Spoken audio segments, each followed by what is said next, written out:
Steve Austin. Chapter 6. Homeward.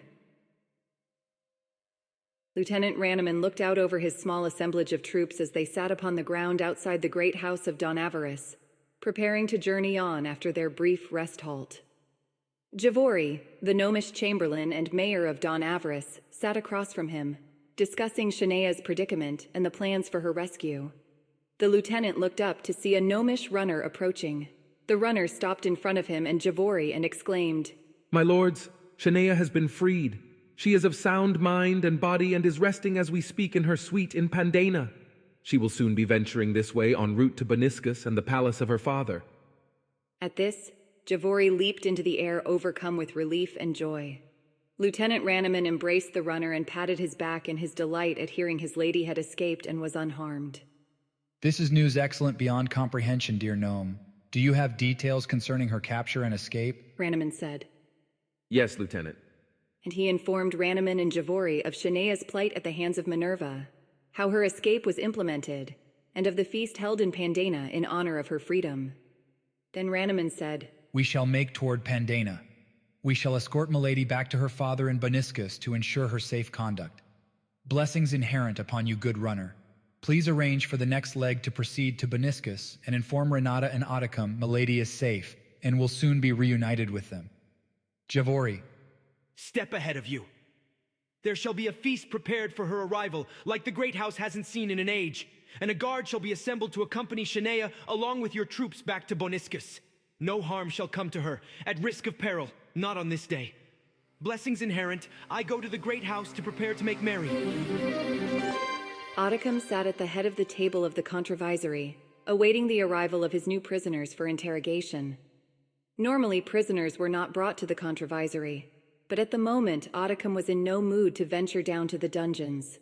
He didn't want to be reminded of the conditions he suspected his daughter dwelt in at the present.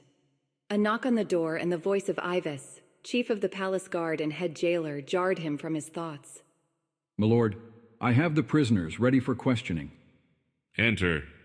Ivis came through the large ornate door of the controvisory, with 4 ogres in irons led by 2 assistant jailers. Ottacum stood. Speak, vile miscreants. Why do you trespass into the land of the half-breed? And what do you know of the assault on Captain Shanaeah? What do you know of the captivity of my daughter? Speak, or consequences will be dire." "Eat shit, half-breed." Nosh, one of the ogres, spat in the guttural, ignorant dialect of his people. "No word you'll get from us. I reckon our master will soon be standing knee-deep in your filthy half-elven ass, plunger breath goat poker." At that, Ivis backhanded the ogre with a mighty blow, causing Nosh to spit blood onto the controvisory floor. "Speak like that to the Lord of Boniscus again, and your tongue shall be removed slowly with a dull blade, ogre," Ivis exclaimed.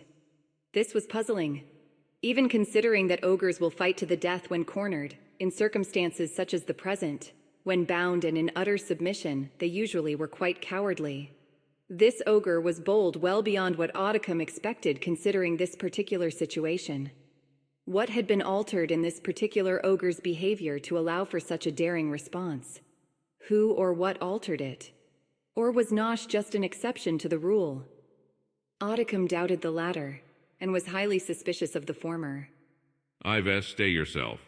So, ogre, I am to assume you had no hand in the grievous injury sustained by the captain of the Boniscan troops. That's logical. Proc ogres lack the intelligence and ability to gain the upper hand on a half-breed. Even the least of half-breeds would no doubt easily defeat any onslaught by those of your lowly, ignorant ilk. "Wrong again, ass-muncher. Following that shitweed you call a captain and filling his ass with doosel darts was nothing for us. And we'll do more afore we're done. Your day is nigh over, half-breed shitlord." Ottacum noticed Ivis tensing up in preparedness to deliver another blow, and discreetly waved him off. So, you would have me believe you possess the cunning to murder a half-breed captain. I sincerely doubt that.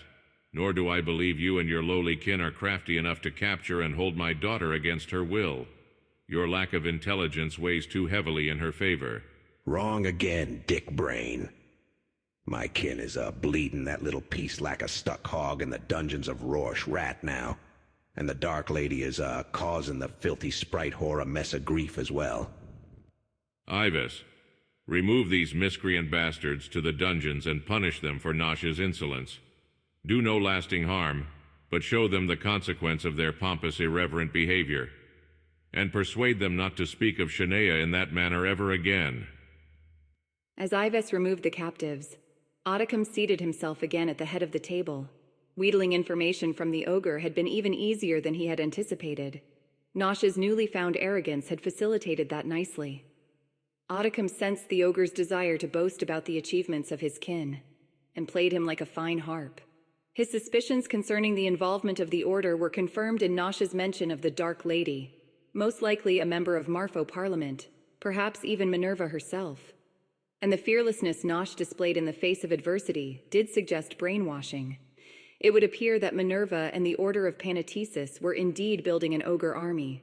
Ranaman will not be passive when he arrives in Rorsch and discovers what has befallen Shanaeah. Perhaps more troops should be dispatched. He rose and locked the contravisory door and began reciting the mantra to induce Splendetta. Denari tapped gently upon the door of Methila's suite at the Wayward Maid. Methila had sent a serving wench to her, requesting she visit. She rarely, if ever, turned Methila down. "Come in, sweetheart," Methila said, and she stood as Denari entered. She rushed over and wrapped Denari in a tight, loving embrace, which Denari gladly returned. Their lips pressed gently together as their tongues touched lightly. As the kiss grew more passionate, their hands began to move about each other's body, gently caressing and massaging their partner's soft flesh. As the kiss ended and their lips parted, Methila said, "Sweet Denari, I need you desperately right now. Not just sexually, but I need someone I love to talk with and ease some of the burden I carry." And Denari answered, "Sweetheart, you know I'm always here for you. What's troubling your precious witch's heart, my darling?" "Well, it's quite a weighty matter. Will you love me first?" "I'll love you always," Denari answered. With that, the prim and proper-looking Noid laid down on Methila's bed and patted the spot beside her. Methila wasted no time in joining her. A lengthy session of intense lovemaking ensued, and when it reached its climax, Methila rolled off of Denari's cute little exhausted body and cuddled beside her. They kissed again, passionately. They were, as you have no doubt ascertained, in love. They broke the kiss and lay snuggling together in the afterglow of their vehement love session. Methila kept her head clear of the topic of discussion which would soon ensue. She wanted to enjoy the aftermath of their lovemaking for a while before unburdening herself on Denari. The power of a loving snuggle session. I wish it could last forever. Shanaeah finished dressing and stood eyeing the new weapons the gnomes had laid out for her. A 3/4 length broadsword of Manista make, it was actually made in Boniscus from Manista design, lay beside a handsomely ornate scabbard complete with matching belt, both of which, as well as the handle of the sword, were encrusted with jadestone from the Tonic Mountains and mounted in silver filigree plating. She strapped the belt around her narrow waist, picked up the sword and swung it in several sweeping arcs. It was perfectly weighted and felt good in her hand as it sliced through the air, making a swishing noise. She flipped it behind her back, over her left shoulder, caught it by the grip, made a 360-degree arc on the left side, then on the right side of her body, then dropped it in the scabbard, all in one smooth motion. You'll remember she is both a highly trained diplomat and a highly trained and skilled warrior maiden. She took the quiver of 16 arrows which were also crafted in her home city of Boniscus and slung them over her shoulder. Then she shouldered the longbow. Knowing Shanaeah didn't care for the large and cumbersome shields of Boniscan make, they had provided a small shield which suited Shanaeah's style of battle much better. The bulky shields from the foundries of Boniscus were not copacetic to the lightning reflexes Shanaeah exhibited. The door to her suite opened. Pellegru, Darvis, Darkinum, Geneve, and another gnome named Parniscu entered. "Oh, hello, guys. Thank you so much for the clothes and the weaponry. I absolutely love them. The sword may be the finest I've ever held, and I've held many. Here to see me off?" Darkinum answered. "They are, but I'm going with you. I'm not quite ready to take my eyes off of you just yet. Minerva may yet have a surprise in store. Danine has decided to come along as well, and I have a detachment of 35 gnomish infantry tagging along also." "That should see me safely home. So obliged. You all have been so sweet to me since my escape. I don't know how to repay. Genevieve cut her off. You owe us nothing but to return the love we feel for you, milady. We are honored to be counted as friends. So sweet. I too am honored as I am warmed by your devotion. Come now. Kiss me bye and bless me. Each of the gnomes, save Darkinum, approached and she gave each a short, sweet kiss. And then Parniscue, a gnome Shanaeah had known nearly as long as Darkinum, shyly asked, Milady, we would like for you well... And Darkinum broke in, owing to Parniscue's reluctance to finish the question. Well, Nea, they want you to do that orgasonellum thing you do. Shanaeah giggled a bit and answered, Of course, little darlings, but I can't guarantee it will work again. I'm not even sure why it worked the first time, but I will certainly try for you. Once she got everyone positioned in the manner which she instinctively felt was the proper way, she cried out, Orgus Manial, deducte Shanaeah! And with that, Pellegru, Genevieve, Parniscue, and Darvis fell to the floor in an orgasmic frenzy. Hail the inherent. How did I know how to alter the spell so it didn't affect me? No matter. I'll ask Danine later. Dar, we should get moving. Renata sat at the edge of the lavish garden the gnomes had built for her and Oticum beside the road leading to the Boniscan palace. She was overwhelmed with worry since Oticum had confirmed their suspicions concerning their daughter's predicament. Imagining her precious, loving daughter in the hands of filthy, hateful ogres was submersing her poor Genarian sprite spirit in an agony which burned down to its very core. She dabbed her teary eyes with a soft, burny thistle handkerchief as she peered out along the great river road toward Don Avarice. Her keen, spritish vision detected a small figure working its way toward the garden at a hectic pace. She wiped her eyes again and squinted a bit to obtain a better perspective. Indeed, a gnomish runner was approaching. Perhaps news of Shanaeah was on its way. She leaped from her chair and took wing, making a beeline toward the runner. Sprites are capable of great speeds when airborne, and she closed the gap quickly, landing just in front of the gnomish runner. Lady Renata, Shanaeah is safe. She has escaped Minerva and was taken to Pandaena, and is most likely heading this way as we speak. The message runner Zarkin exclaimed. My goodness. Oh, blessings inherent 1,000-fold upon you, dear Zarkin. Blessings, blessings, blessings. And with that, Renata wrapped Zarkin in a tight embrace, took wing, and hovered about 20 feet above the stone-paved road, kissing his cute little gnome face repeatedly. Lady Renata, as sweet as your kisses are, and as much as I am enjoying them, I need to make you aware, most gnomes are a bit afraid of heights. Oh my, I am so sorry, Renata said, and she gently set Zarkin down on the road, knelt, and planted several more sweet sprite kisses on his face. As she again embraced him tightly, she said, Come, good Zarkin, we shall retire to the great hall, where you shall have refreshment before you inform Oticum and me of the details concerning Shanaeah and her escape. At that, Renata released Zarkin and took flight straight upward about 50 yards, and spreading her arms wide, exclaimed, Lumus Infernus Maxime! The spell caused white-hot, near-blinding beams of fire to shoot from Renata's body in all directions, forming a huge globe of illumination visible for miles, even in the bright, late-afternoon sun. Lieutenant Ranneman stared upward at the huge fiery globe in the distance. I can't say for certain, milady Shanaeah, but I'd wager the runner has reached your mother with news of your escape.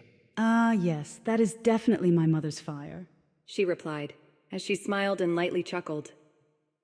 Ranneman's troops had met up with Shanaeah and her entourage of gnomish infantry just east of Dan's, as she was making for Don Avarice. After hugs and pleasantries, updates and information were exchanged, and they made for Don Avarice, where a feast had been prepared and Shanaeah received another pleasant surprise. Hail the inherent! Uncle Jerome!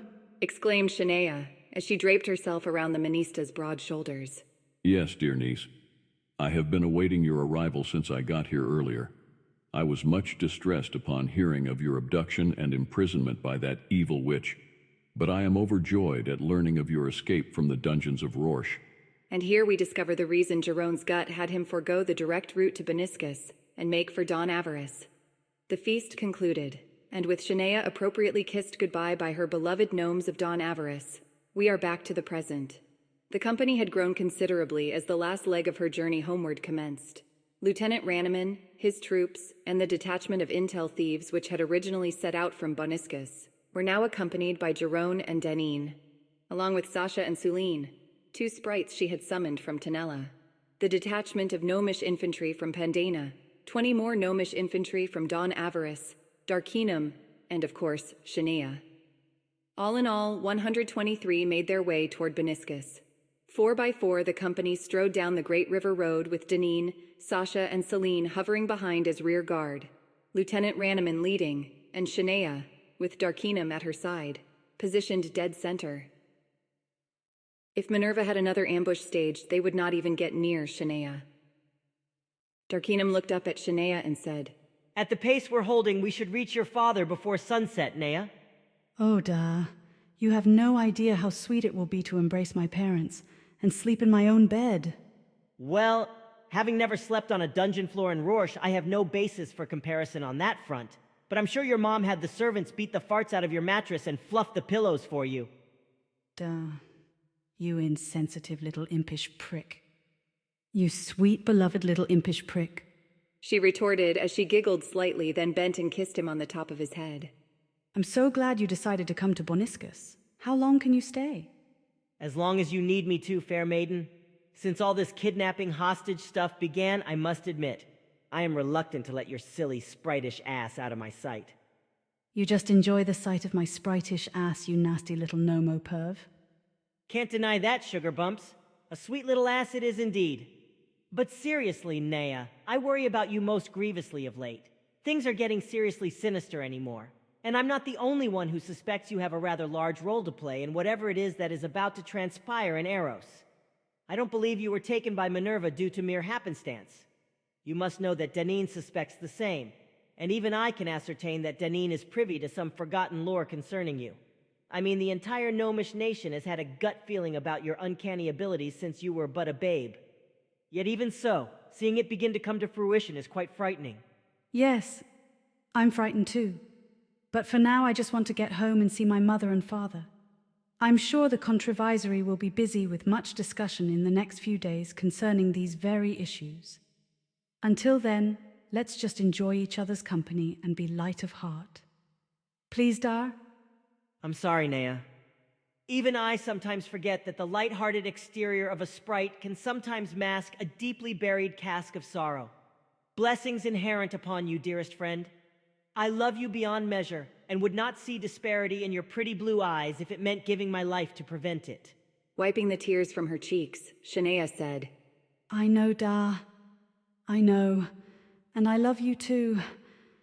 Now stop being a queef puddle and make me giggle, or so help me, I will nail your testicles to a tramble stump and set it aflame. And with that, they both burst into laughter as they walked arm in arm toward Boniscus.